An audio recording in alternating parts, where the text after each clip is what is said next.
Hi, everyone, and welcome to the Neil Haley Show.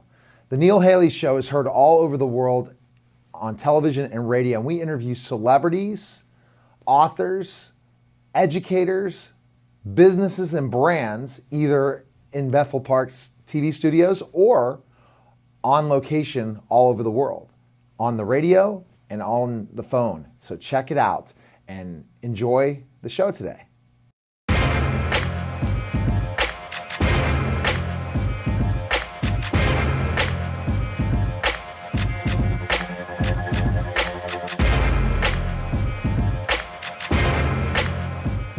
Hi, everyone, and welcome to the Neil Haley Show. You can check me out on Twitter at TotalTutor and NeilHaley.com. And I'm first excited to welcome to the program my co-host, Peter Elvidge. Peter, how are you? I'm doing great. How are you doing?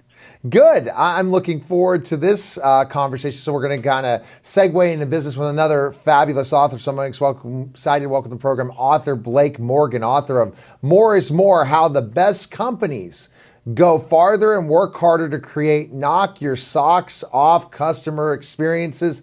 Blake, thanks for calling, and thank you for calling on time. I just have to say that today because that's an important part of what we've been dealing with today. How are you?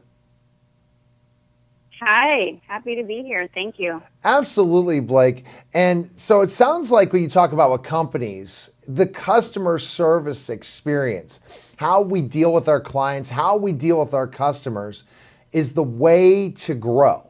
It sounds like to me in a lot of ways and go farther. Is that correct? Absolutely. Companies all too often forget that customers expect good service after the credit card is swiped. So customer service is a huge piece of creating and retaining customers. But in my book, I argue that customer experience is much more than purely customer service. It has to do with how you build your products, who builds them, how you train the people that build the products, and much more. Definitely. And that's a fantastic point that you're making, that the experience has to be fabulous, doesn't it, Blake? It has to be a great experience so they tell 100 different people about what has happened, why they really enjoyed what you did for them, compared to, I had to pay for this, and I don't really want to talk this up, right? Absolutely. If you think about it, most products and services are largely the same. Your grocery store, your gym, even your airline. So for a company to stand out, I argue that just like in your personal life, if you want to stand out, if you want people to remember you, you have to do something amazing for them. You have to work harder than other brands because customers will easily forget you, especially if you're offering only mediocre products and services and you clearly don't want to fight for the business. So true. I mean, it's... go ahead, Peter. I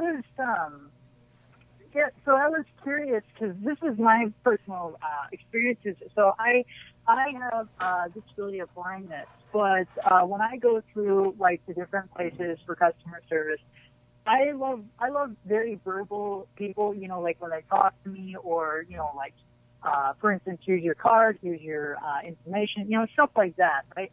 Would you believe or agree with me that being as verbal as possible is one of the most important things to customer service? Absolutely. Words matter. Language matters. Tone matters. Because those are the tools with which we can make people feel something, make them feel special. I understand you said you have a disability of blindness. Did I hear that correctly? Yep. The reason why that I asked that is because, like, at times, I would have customer service agents, at one point, not be very verbal, and I would not be able to, like, understand visual cues or things like that, versus other customer service agents give me very verbal rundown, like the card reader machine is in front of you, here's the receipt, here, for instance, here's your money, here's 2 5s and a $10 bill. There's all sorts of different things versus some other customer service representatives will just be like, here's your money. And, of course I have ways of working around that, but to have that kind of verbal connection, that personalized connection to someone, whether it be customer service or in a checkout, just sets it differently for me personally. Not only because I have a disability, but it's because I also like to talk to people. So. Yeah, that's a great point, and I'm sure you are acutely sensitive to actually good customer service and experiences because you're relying so much on your ability to listen. And unfortunately, I think many employees are not trained to go above and beyond for customers, especially customers with disabilities. No one has ever told them you need to do X, Y, Z for customers that might come in and not be able to see or have another handicap. So unfortunately, many of our frontline people, they don't feel empowered. And as a result, they don't go above and beyond. They don't make people feel special. They themselves often don't feel special. So while we're very concerned with the of using robots, I would argue that a lot of our people act like robots. So let's train our people better to understand that building customer relationships by going above and beyond, even if that's just going above and beyond for a customer that has a disability to make sure that they get what they need. We need to be doing that in order to create better customer experiences, because I'm sure that you will not tell your friends and your family to shop at a store when you weren't treated well. And that means something.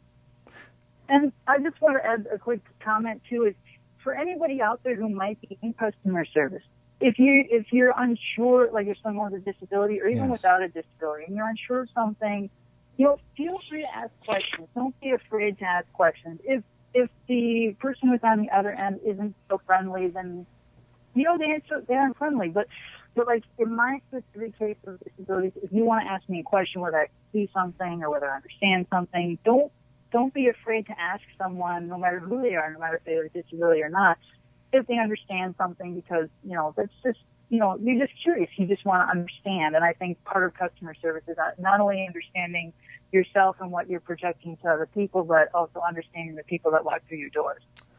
Now, Blake, give us some strategies. I guess the frontline people, so the high administrators in a company, need to make sure the people that are providing this service are providing the very best. What strategies, how let's just talk about customer service in general at a bank or on the phone line, or the people that first greet the people at a restaurant. How do you train those people to provide the great service, or even a person that is a one-to-one business? What strategies would you say that they either need to train their employees or they have to learn themselves to provide that best customer experience? I would argue that it starts with leadership. If your top leaders don't value the customer, then I can assure you that the rest of the managers and the employees are not going to value the customer. And that's the reason why you see mediocre customer experiences, like when employees don't go above and beyond to explain things to someone who is blind. I can assure you that the executives at the top of that company haven't sent the message clearly or loudly that customer experiences matter. So it begins with the leaders. If the leaders say that the customer is our biggest stakeholder, that everything we do every day is for the customer, then I can assure you that attitude, that energy, that excitement about serving will make its way down throughout the entire organization, from manager to employee, and then the recipient of that experience, the customer. Absolutely. And but I don't know, let's just talk about the pay scale of the people that might be in front of the customer the most. Sometimes, so how does leadership make sure that they incentivize the other people to give the best customer service? That's the problem, Blake. If you're looking at a CEO of a company saying, you got to treat our customers with the greatest respect, and it's such an importance, but how do you motivate the people that are in front of that customer the most to provide that service? Right. So you can incentivize them by giving customer satisfaction surveys or gathering data. And if you see that there are great improvements in the customer's experience, you can reward your employees. Or some companies just provide a really good wage for employees that keeps them happy, where they feel valued at work. Because, right, if you say customer experience is important, but then you're paying your most important people, your frontline people who are working with the customer on the ground, if you pay them peanuts, clearly you're sending a very contradictory message. That's a great point. And that's when you think about, that's when you get the poor customer experience, Peter. You get the poor customer experience when the people that are representing your brand don't really care about the customer. They don't really care about who that person is, any of those situations. Am I correct, Peter? Yeah. And, when I was thinking back to my previous comment too about, the customer service agent asking people questions. Also, a good way of having customer service is the agent expressing to the client or to the person who's in the store, if you have any questions, if you don't understand something, ask me. If you're going to be there for customer service, you're going to create that kind of relationship. Make it open to them, also available to ask you questions as well as you ask them questions. It's something that, at least on my standpoint, with working with many clients and people, I always leave it open to people asking me questions about myself, as well as the services I provide. I don't just, say, okay, you've seen everything online, you understand everything, right? No, I leave it available to create that dialogue that will change people from being a one walk-in type person to being a repeat customer. All right. Now, last point, Blake. Do you think this is a pie in the sky hope? I think that your book is definitely a big thing for people in the customer service type fields, or not customer, meaning for the people that are the leaders of small businesses as well. I think that somebody in coaching a lot of these small businesses, they are not treating their customers directly. That's who I recommend right now, are those people that I coach right now on a regular basis, Blake, that are the small business owners that don't treat their customers, do not look for those customer reviews. The lifeblood of growing a business. I know it can work on the scale of Costco or Target or other places or Giant Eagles of the world. But for myself, this book would be very valuable for me because I'm able to see what I need to improve on so that I can end up retaining my customers and clients and adding more new clients. Do you agree? I do. And that's been a theme. That's been something I've been hearing about in response to the book, is that small business owners, while they want to do the best for the customer, they want to be more involved on channels like social media, they just don't simply have the bandwidth. So it's about understanding your limitations as a small business owner and getting help. And in another radio show I was interviewed, I recommended Upwork, which is part of the gig economy, where you can hire people all over the world to help you grow and manage your business. So don't try and be the superhero of your business. Understand your limitations and get help. That's my advice to small business owners. Well, Blake, I have to have you back on, or advice or talk off the air. Best place we can find information on you and purchase your book and stuff. Where can we go? Oh, thank you so much. I would love to come back. Please feel free to check out Amazon.com for More is More, my book, or visit me at my website, which is BlakeMichelleMorgan.com. And it's really been a pleasure being on your show. Thank you so much. Thanks, Blake. Take care. Okay. Bye-bye. You're listening to The Neil Haley Show, and we'll be back in just a moment. Hey, Will. How are you?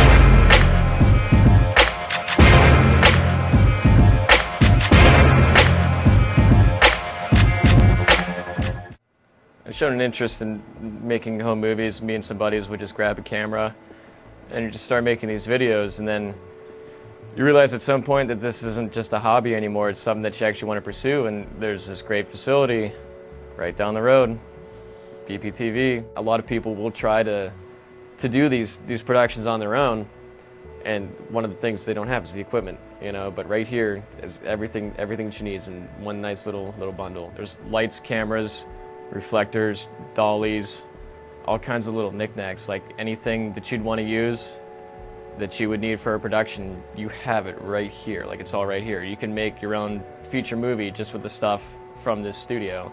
Come meet Dave Cable, let him show you around, and I think you'll realize that this is something that you could fall into regardless of your level of expertise, whether you're a beginner or even if you're a more advanced learner.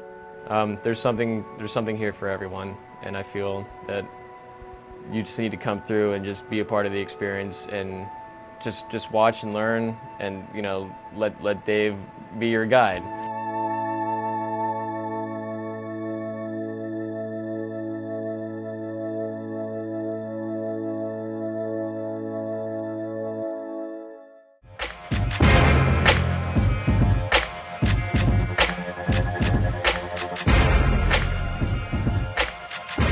We're back to the Neil Haley Show. I'm with my co-host, Peter Elovitz. Peter, how are you? I'm doing fantastic, and just can't wait for this awesome interview. Yes, exactly. And it just kind of keeps rolling and rolling of craziness, but I'm excited to welcome to the program my author that's on the program. Can you introduce yourself, sir? Because we are in this kind of influx, who you are, and we'll keep going.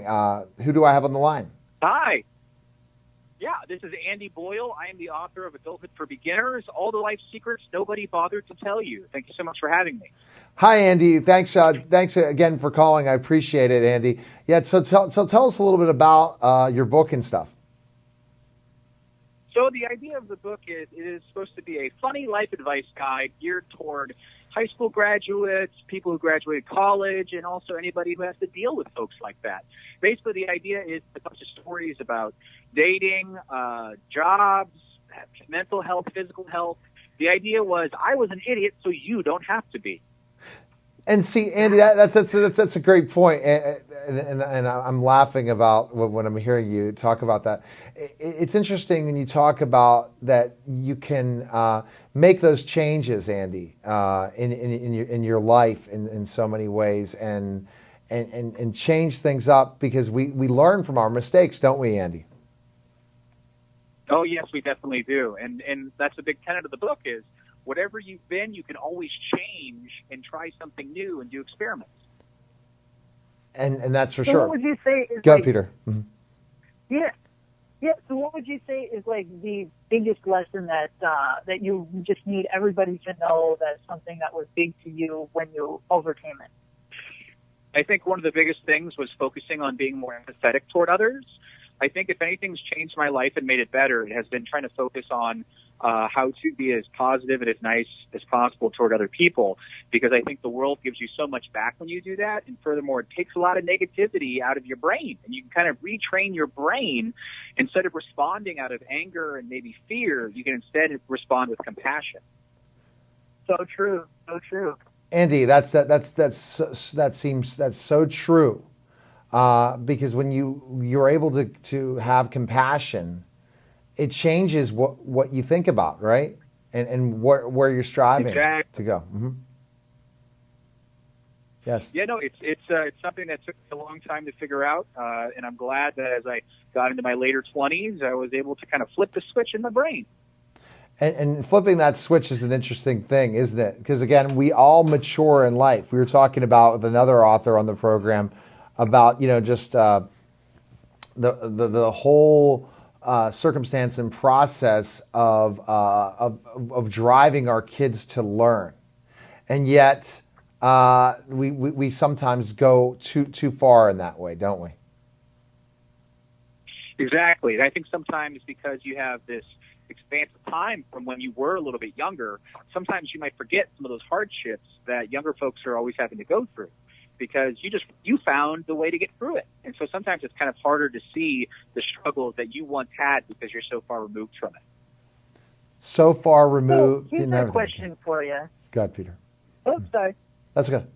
The question I have is, because you've written this from, the experiences and lessons that you've had, how are you kind of bridging the gap to the experiences that you had to today where things are kind of, going towards technology and all this different types of stuff? Like, how are you kind of bridging, I guess, not necessarily age yet, but you understand what I'm saying? Oh, yeah, totally. I am actually a technologist by trade. So I've worked in like media and programming and that sort of stuff for a long time. So that sort of world is, I mean, I've been online since I was like 10 years old. So the internet and technology has been a strong part of what I've been doing for the last, 2 decades. And so because of that, I'm kind of forced to keep up with some of these trends that I think a lot of younger folks are doing. And I can also see how as I get older, clearly not all of it's for me. And I think that's also something that I point out in the book. It's just like, hey, here's some general social media tips that I think are pretty universal regardless of the platform that you're using. All right. Well. Gotcha. Where's the best place? Yeah, absolutely. I think it's something when you think about things.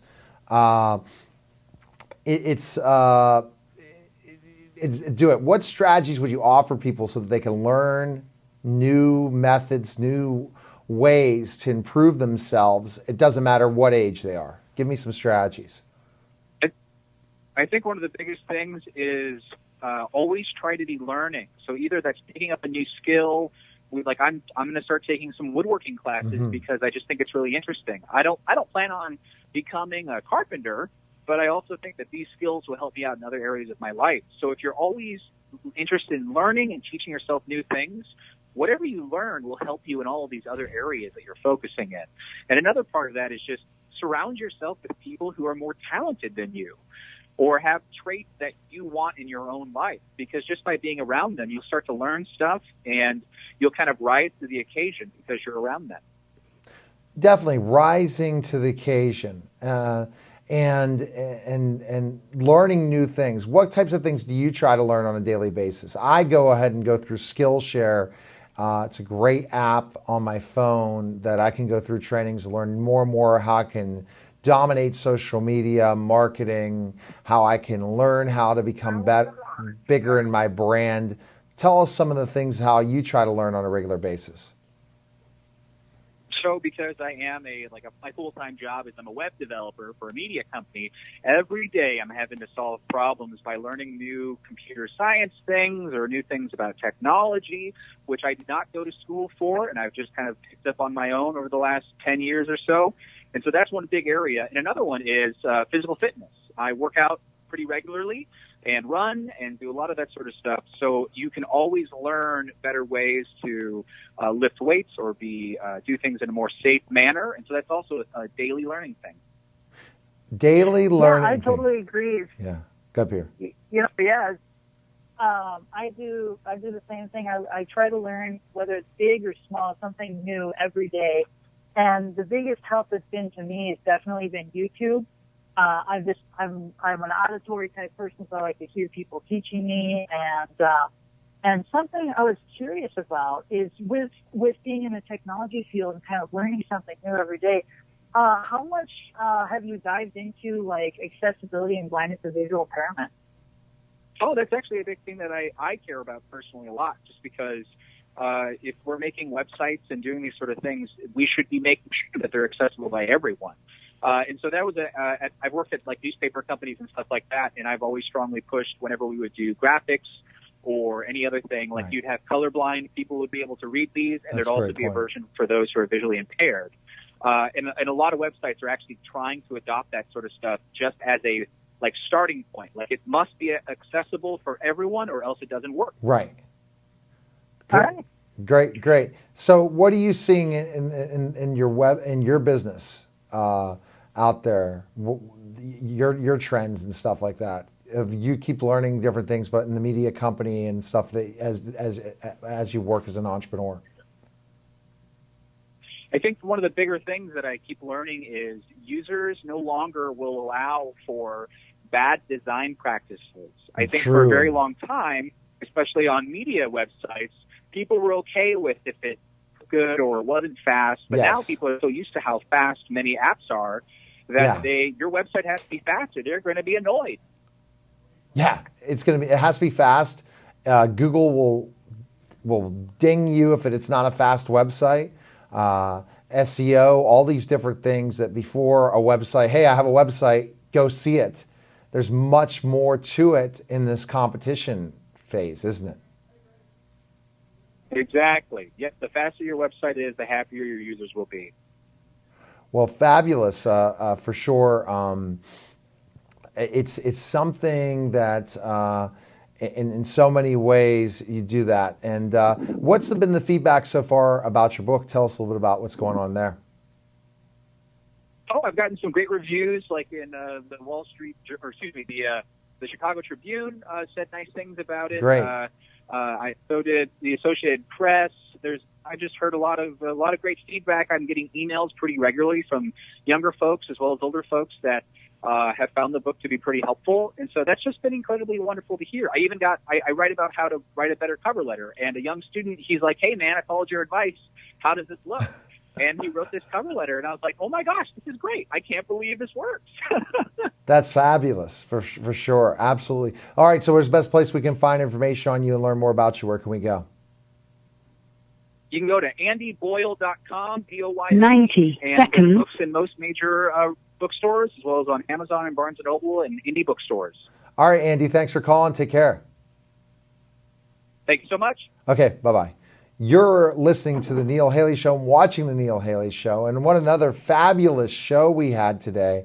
I really, really enjoyed the conversation that we were able to have, Peter, with our guest. And it really brought a theme of customer service and learning more. Because, again, the education piece is completely here, Peter, isn't it?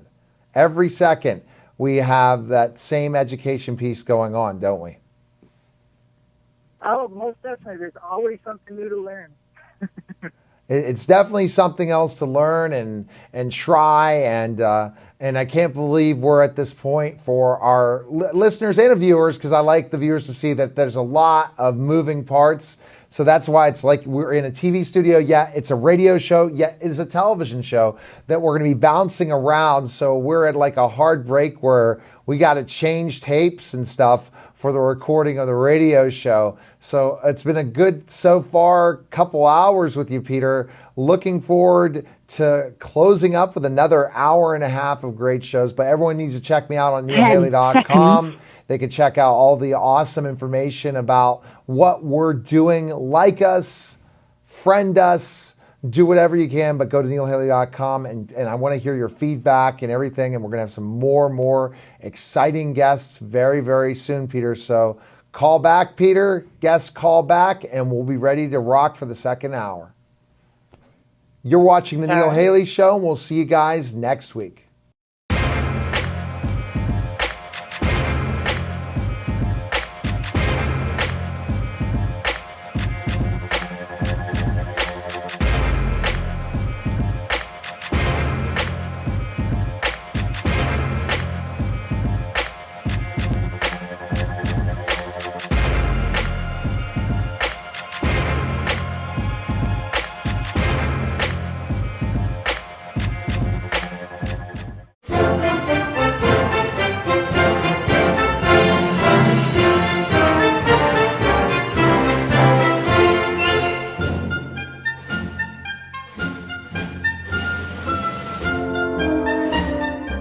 Hi, Bethel Park. Uncle Al speaking. I'm asking you to come help us behind the scenes at BP TV. We're looking for some proud Bethel Park residents to help us make the shows that you want to watch. For more information, contact Station Director Dave Cable, and we will see you behind the cameras at BP TV.